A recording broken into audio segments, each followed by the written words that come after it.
Karamihan sa mga netizens nagbigay reaksyon hinggil nga dito sa mga lumalabas na clip video behind the scene sa movie ng My Love Will Make You Disappear sa Kim Pao.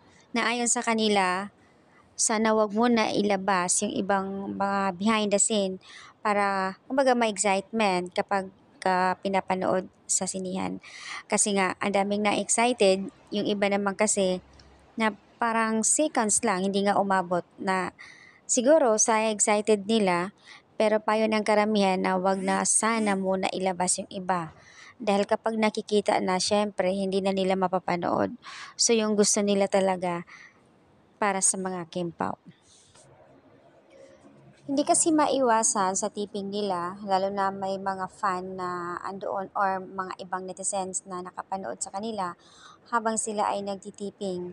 Hindi maiwasan talaga na makunan sila ng video.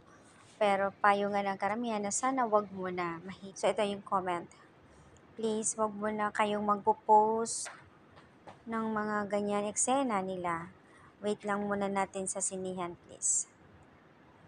Wala namang salita, kaya lang mag-iisip din sila, makakaisip na kung bakit parang galit si Kimi dito or dapat ba talaga panoorin or malaman ng dahilan.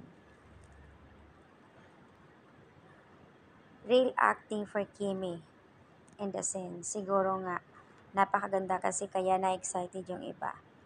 So, wag naman sana muna i-upload, mahirap na. Hindi lang ito yung behind the scene na upload nila. Mayroon pang isa na something tumakbo.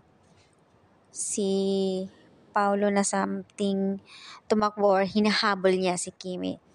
So, ayan guys yung update. Please lang, wag na muna i-upload yung ibang behind the scene para may excitement kapag mapapanood yung ibang mga Kim Pao fans, lalo na ibang mga netizens. Siyempre, iba kasi yung wala pang napapanood talaga nila para mayroong excitement. At siguro nga, naiintindihan ko rin namin yung ibang nag-upload sa excited din nila at alam natin lahat na talagang halos lahat tayo na excited sa movie ng Kim Pao.